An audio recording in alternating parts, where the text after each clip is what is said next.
So in the 1970s and 1980s, hundreds of people in Britain became infected with deadly viruses from contaminated blood transfusions. Today the issue is being debated in the House of Lords and the victims are renewing their call for a public inquiry and much more compensation. Well, the problems arose when the NHS bought blood supplies from American companies. Some of it was tainted with diseases, including HIV and Hepatitis C. Those who suffered most were haemophiliacs. About 1,200 were infected with the viruses, and 150 other people became HIV positive after receiving transfusions.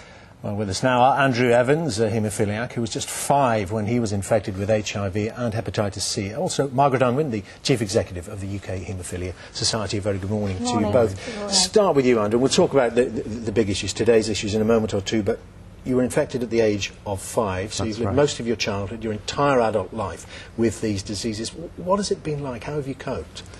Well, I was told by my parents when I was 12 years old, which was horrendous for them. You know, you can't imagine having to tell your child something like, you know, the fact that they've been infected with HIV through an NHS product that was designed to help them with their condition. And at around 16 years old, I developed full-blown AIDS and was in hospital, in and out of hospital for 4 years from then on, suffering with the most horrendous illnesses that you could possibly imagine. Things that you wouldn't expect, such as I had to have a complete hip replacement operation because of steroid treatment that I was on for PCP pneumonia, and I suffered a stroke because of the medications that they've given us since then. And the medications, although they are saving lives at the moment, they have their own consequences, such as the stroke. You know, you don't know what you're going to feel like from day to day when you wake up in the morning. Yeah. And that medical treatment can be terribly expensive as well. I mean, did you receive any financial help when this was recognised? We had a one-off ex gratia payment from the government for £20,000, and when we were attempting to take them to court in 1991, we were advised to settle.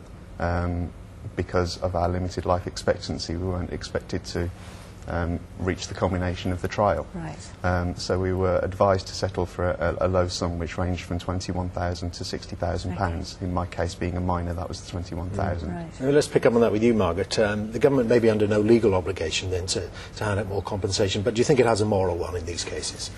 Can I just correct the statistics that you quoted actually in the original report there? There were actually 4,800 people who contracted either HIV or hepatitis C, and 1,250 of those had HIV, and there were only actually 300 people still living who contracted HIV. So it's a much bigger problem actually than you originally quoted. But as Andrew's saying, a lot of people living with the new treatments, living for a long time, and the compensation is long run out.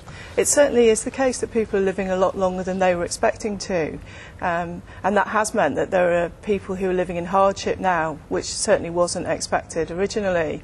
I think that's something that's been highlighted very recently in a report, that there are people who have contracted, as Andrew has said, these terrible viruses, who are living with in very difficult circumstances. The compensation, as it was called, is not adequate for people's needs.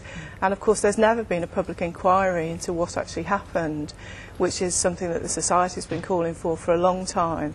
There's never been a proper investigation of why it is that people became infected with these products and why the UK did not become self-sufficient in plasma, which is what was the government's original intention in the mid-70s.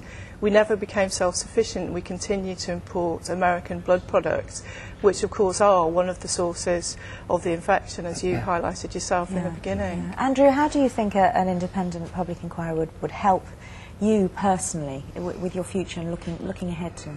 For myself, it would provide answers. Compensation is, you know, it would make life such a lot easier, but it's not going to bring back all of the people that have died. Over 800 people have died, many of them my friends. You know, the public inquiry would at least give their families some answers, and it would give peace of mind to those people who could at least know why they were given this illness in the first place and why they've got to suffer in this way. And as you've pointed out, the government has recently admitted that they've destroyed important documents, which seems a very peculiar thing to have done in the circumstances. And that means that, in fact, we don't know some of the answers.